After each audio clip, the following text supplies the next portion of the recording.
રોકડ રૂપિયા 57,400ના મુદ્દામાલ સાથે ગજીપત્તાનો હાર જીતનો હાથ કાપનો જુગાર રમતા 13 ઇસમોને ઝડપી પાડતી ભાવનગર લોકલ ક્રાઇમ બ્રાન્ચ તારીખ 23/8/2025ના રોજ ભાવનગર એલસીબી પોલીસ સ્ટાફના માણસો ભાવનગર સિટી વિસ્તારમાં પેટ્રોલિંગમાં હતા. તે દરમિયાન બાતમી મળેલ કે ભાવનગર નારીગામ મામાદેવના મંદિર સામે ખાંચામાં છપનિયા વિસ્તારમાં મંજીભાઈ બાબુભાઈ બાવળિયાના ઘરની બાજુમાં લાઇટના અંજવાળે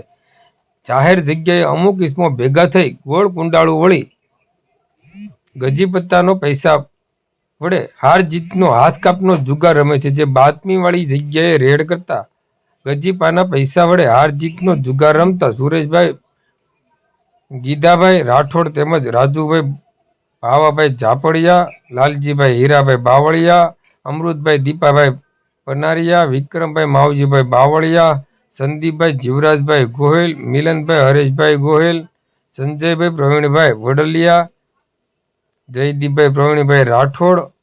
કાનજીભાઈ છનાભાઈ જાંબુચા, અશોકભાઈ ધીરુભાઈ ગોહિલ, જસમતભાઈ માનસિંહભાઈ બાવળિયા તથા ગોરધનભાઈ કાળુભાઈ જમોડને ઝડપી પાડી કાયદેસરની કાર્યવાહી હાથ ધરવામાં આવી હતી. આ કામગીરીમાં પોલીસ ઇન્સ્પેક્ટર શ્રી AR વાળાના માર્ગદર્શન હેઠળ એલસીબીના અનિરુદ્ધસિંહ ગોહિલ, વનરાજભાઈ ખુમાણ, વિઠ્ઠલભાઈ બારૈયા, માનદીપસિંહ ગોહિલ, જયદીપસિંહ ગોહિલ, એજાજ ખાન પઠાણ અને ઉમેશભાઈ હુંબલ સહિતના જોડાણા હતા.